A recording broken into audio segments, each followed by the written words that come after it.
Hey guys, what's up? Welcome to another episode of the vlog. I've been thinking a little bit about what kind of content I can bring you that's going to add value to your training, but it's also going to just kind of keep me busy on here. I do have a vlog lined up that the team are working on at the moment from a recent trip up to Ruakaka, where we visited Hold Down BJJ. So I'm really looking forward to releasing that.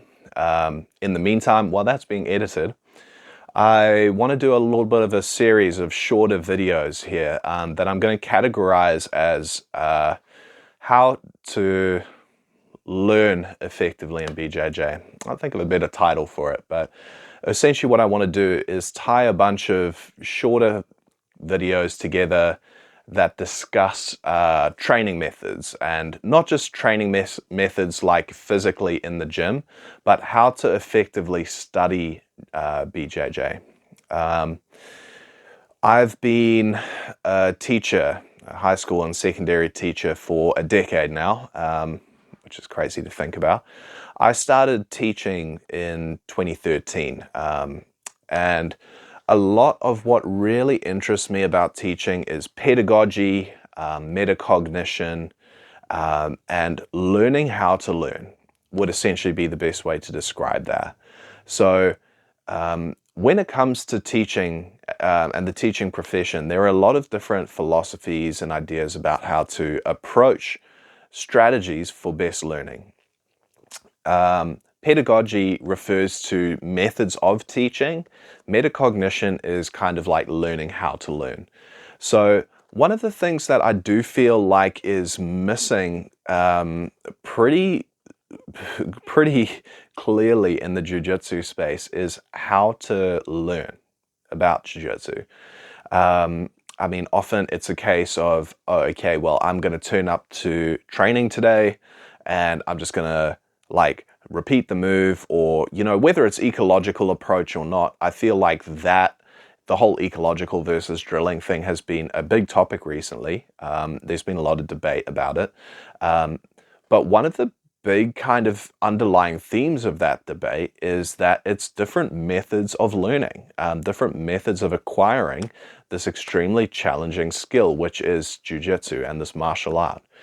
So I've got to essentially provide my 2 cents from an educator's point of view of this. Going through teachers college, a lot of professional development over the last decade essentially has qualified me to be a teacher, but has also carried over very effectively into my jiu-jitsu coaching practice and also my own jiu-jitsu learning journey, which is an ongoing one.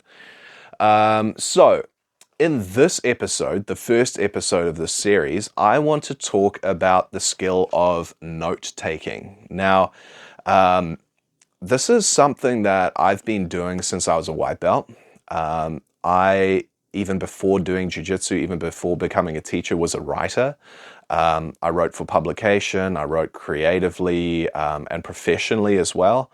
I used to write boxing analysis and sports writing, and I used to write professionally as both a freelancer and contracted by a number of organizations, including a large betting organization here in New Zealand. I don't endorse gambling, but they were paying me per word, so it was pretty good at the time, especially for a broke and hungry student. So what I want to do in this episode is essentially outline for you one potential learning strategy, and that is taking notes. What I have here, my little black book, is my own note-taking endeavors over the last 3 years. I have a number of journals like this in different sizes and different colors. This one is illustriously adorned with a bunch of stickers I've collected over the years. But yes, one of the things that I started to do when I was a white belt, almost immediately on starting training, was keeping a journal. And now this was not something that I thought much about when I first started. It was just something I decided I'm going to try and do to help me to retain information that was being taught in class. So I suppose the first merit that we can discuss when it comes to note taking is being able to look back and refer back to some concrete notes in your own words about what you've done. Now, unlike me being a dinosaur, you don't have to write it down in an actual journal. You could take this as notes on your phone. I know some people keep voice memos. Some people even keep a visual diary where they speak to their camera, even if that video is never for anyone else to watch. And indeed, I mean, I haven't spoken to them about it personally, but there are even some YouTube channels online where individuals record their learning and essentially produce that into a video for others to watch. So whatever floats your boat, really. I guess the underlying theme here is it needs to be in a format that you will consistently do. So that should be your first question about whether this strategy works for you or not. How do I keep notes? Now, this book for me goes in my training bag and it goes everywhere I go, including overseas if I'm traveling for a competition or going to train somewhere. Even if I'm not planning on training when I go on a trip, this still goes with me in case reflections come up or there are things that I'm thinking about or videos that I've watched that I want to write notes about. It certainly comes with me when I go to seminars or anything like that, or I am acquiring any new knowledge when it comes to Jiu Jitsu in particular. Professionally, I have another journal, like my teaching journal as well, where I keep all my planning and stuff. That's a whole different thing. You don't have to keep the physical one, as I've said, but whatever it is that you do decide that you want to keep, you need to do it consistently, and it needs to become a habit that you consistently perform. It can't just be oh, I feel like I'm going to write it down today. You have to kind of make the time for that to be a consistent thing. Otherwise, if it doesn't become habitual, it doesn't become routine. Essentially, this should become a ritualized practice that you can use to enhance your learning. So when it comes to taking notes, you will become more effective at doing that for yourself as well. When you first start, you might notice that your language is limited, I suppose, and you start to use more effective terminology for yourself as you go on. One of the things that really influenced me with this is actually Renzo Gracie and John Danaher's Mastering Jiu Jitsu that they published. So when I first read that, I was already well underway with my journaling. I only read that for the first time when I was like a purple belt, and it was a phenomenal text. I still like to go back to it sometimes, and I refer a lot of people to it, especially early on in their training. Hard to get a copy, but I do believe that you can go online and still find some of those. What that informed for me was the importance of the language that you consistently use in your journaling and your note-taking. It's really important that you have a consistency across the language that you use.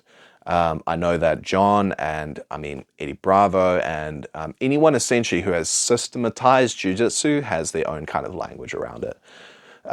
You may want to start doing that yourself, or when you start, you may want to reflect the language that someone uses, making sure that whatever terminology you use, you understand. When I was a white belt, a lot of that was like diagrams, almost like very basic diagrams of like stick figures moving something. But I do still remember, and when I look back at those journals, they still make sense now, but the language was much more rudimentary. I would be still saying things like left and right, hand and leg, putting my leg on this kind of right angle. And those kind of language features only have so much limit, because now what happens if I'm teaching it on the reverse side or I'm trying it from a different angle? So the language for me developed from going left and right to inside and outside, talking about top and bottom, and more generalized language that fits in perfectly with my own understanding and helping me to inform how others talk about it as well. So I guess that forms another point for you there. However you're keeping your diary or however you're keeping your notes and your journaling, it's important that you keep the language consistent as well for yourself to understand. I keep a range of notes, whether that is actual technical play-by-play, especially when I was early on in my journey. A lot of my notes that I look back on now were the actual technical execution of moves and the instructions to do so. So placing this limb in this position to do this move.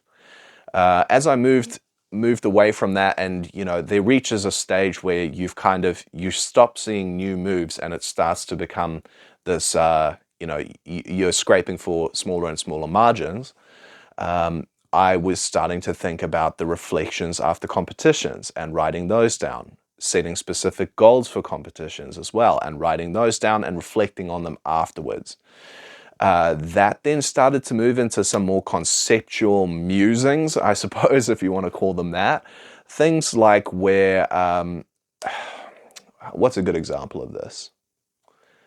Let's say when I'm talking about competition mindset and I want to think about how I employ my strategy more broadly than a specific move. I'm going to talk about something like always being first, right? Okay, so that is not a specific move, but I would say something like in my journal about that. I would go, okay, well, in this competition, I learned about the importance of going first. The person who makes the first initiation and gets their grips first is often the person that dictates the pace.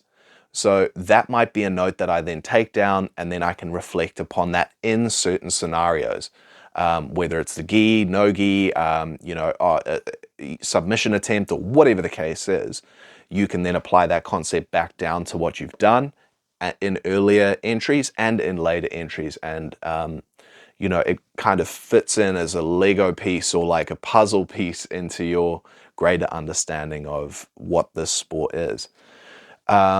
Keep your journals as well, I think, is another important point. Even if you cringe and you are embarrassed about your earlier journal writing skills, those will develop over time. So don't go back to your white belt journal and go, oh man, I can't even read this anymore. It's so embarrassing. Keep that thing because you don't know one day if now you become the de facto instructor at your academy while the owner is away, or you are now taking over a class. Oh man, now suddenly you're in charge of a room of white belts. Go back to that journal. There's probably a hell of a lot of gems in there that you can now translate into your greater understanding, and that is going to help you to teach others. So for me, I also have looked at a bunch of studies where the actual physical act of writing something down has a particular effect on the neural pathways in your brain. So, there are some studies that suggest that there are therapeutic effects to the actual physical act of handwriting. Now, granted, we need to understand that those are in the context of people who have a full grasp of their fine motor skills and a full grasp of basic literacy. So that does need to play into this as well. The wider your vocabulary is as well, that certainly helps with your journaling too. I'm not here to say, hey, if you struggle to write, you need to go keep a journal anyway. Maybe then for you, keeping voice journals or, making a visual diary might be something that's more effective. It doesn't have to be a handwritten thing. I do think about students of mine who've had learning difficulties, who really struggle with their own physical handwriting. Hell, even some doctors and some professionals that I know have terrible, unreadable handwriting. Having legible handwriting and being able to go back and read your notes is crucial as well. So if you can't, it's just not within your powers to keep legible notes and handwriting that you can go back 10 years from now and be like, okay, I wrote that thing. What the hell is my handwriting doing?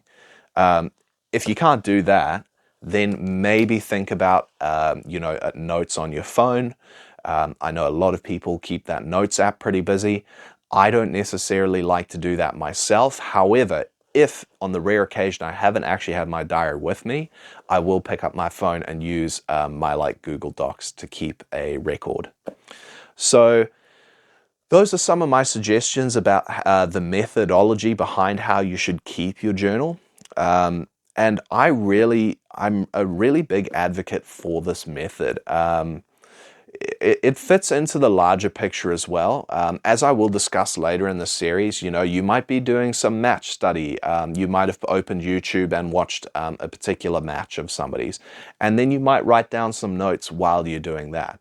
Hell, even for this little vlog, I decided to write some notes down before I did it because it helps me to put my thoughts into some kind of concrete method. I don't really want to have too busy a head. You know, I'm easily distracted, and it's very easy for me to forget like a train of thought that I was on.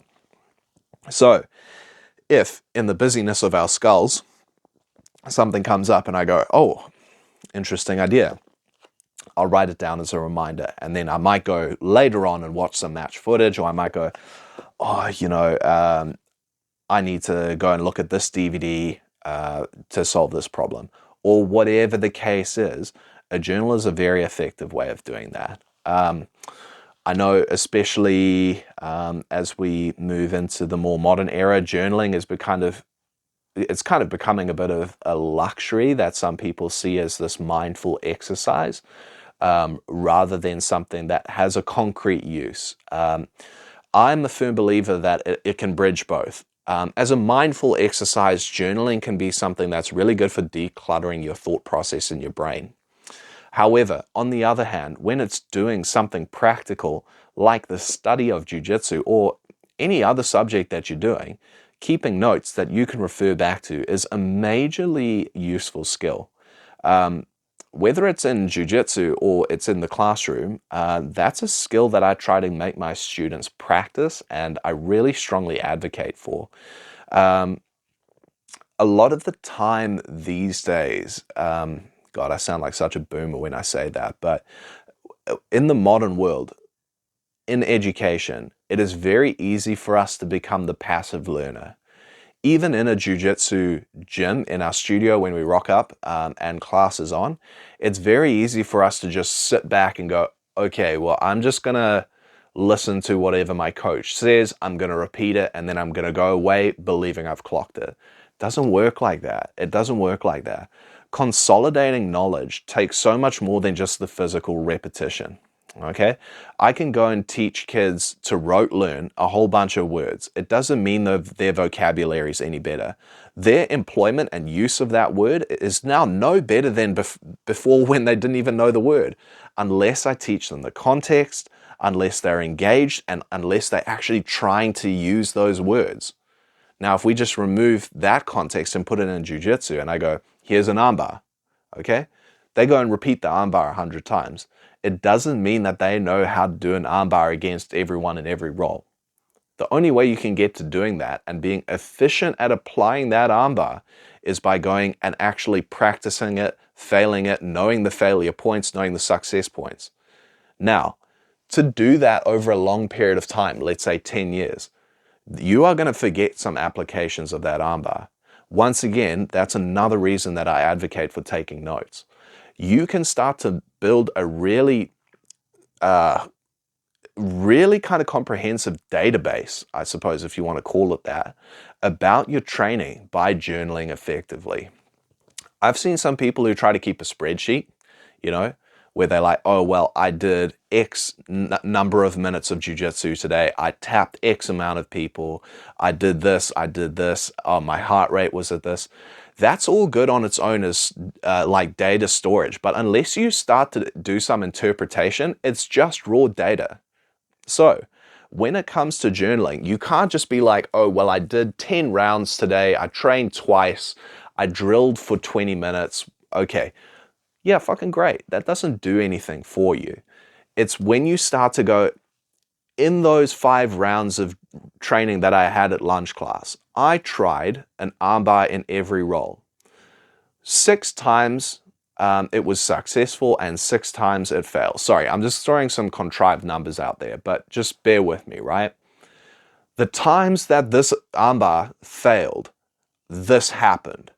Okay, now what can I contrive from that information? What can I derive from that information? I can tell that every time I don't break my training partner's posture, they can get out of an armbar. You know how useful that would be to write down in your notebook? 10 years from now, maybe you're fucking up your arm bars again and you go back to that because you've forgotten and you go, man, I need to go back to breaking their posture down.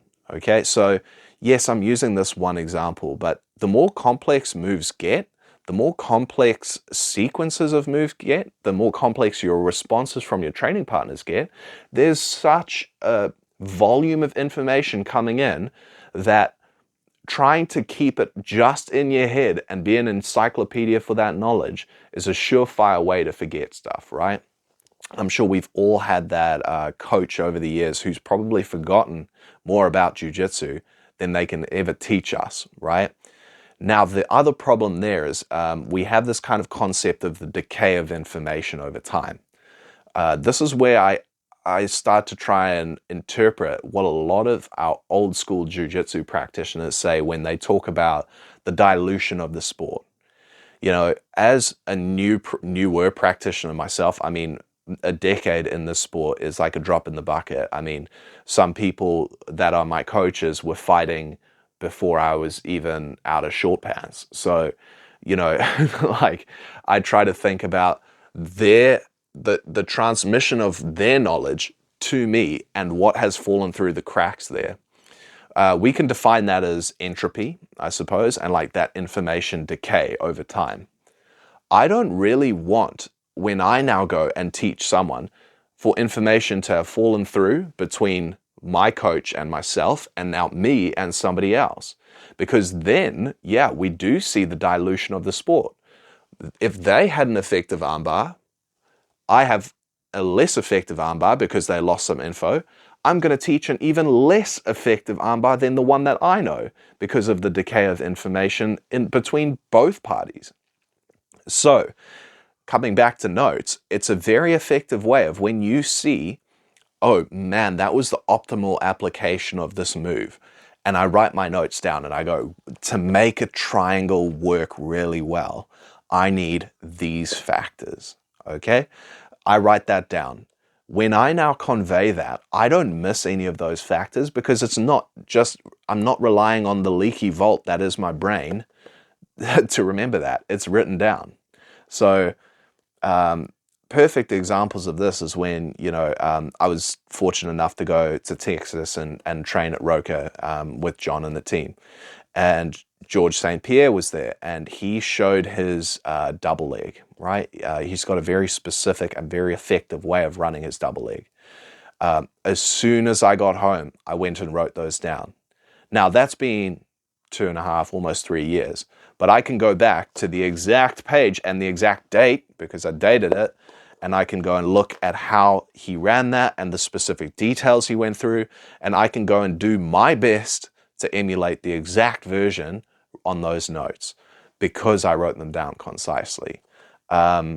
So, you know, I look at this as something that's very valuable to me. You know, I would like for a notebook to be able to be something that I can pass on to somebody else and they can pretty much get the exact same knowledge that was imparted to me by somebody else, right? So like if, you know, when Mason Fowler came for a seminar and he shows his back take sequences and he shows some of his entries, I go and write all of that down.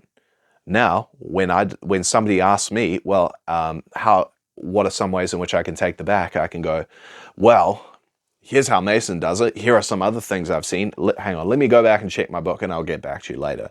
And I can start to impart a wider, more encyclopedic knowledge of the sport. So, yeah, really that's kind of my advocacy for why you should keep a journal, or at least have some way of recording your ideas, your thoughts, and your learning in the sport. As I go through this series, this mini series, I guess, of vlog episodes, I want to touch on other things like, you know, how you should do match study, you know, how you should watch DVDs, how you should be replicating what your coach shows you, and things like visualization, things like mental techniques that you can use to enhance your learning in your jiu-jitsu. So if you found this useful, please leave us a like, give the video a thumbs up, leave a comment if there's anything in particular around learning, metacognition and pedagogy that you'd like me to include in this mini-series. I'm happy to talk about that. Additionally, if you have any questions about journaling, or any references to studies as well, I'm happy to reply to that in the comment section below. Subscribe, I guess, please, if you haven't yet. And yeah, thanks for listening. I hope you found this useful, and I'll see you in the next episode. Sure.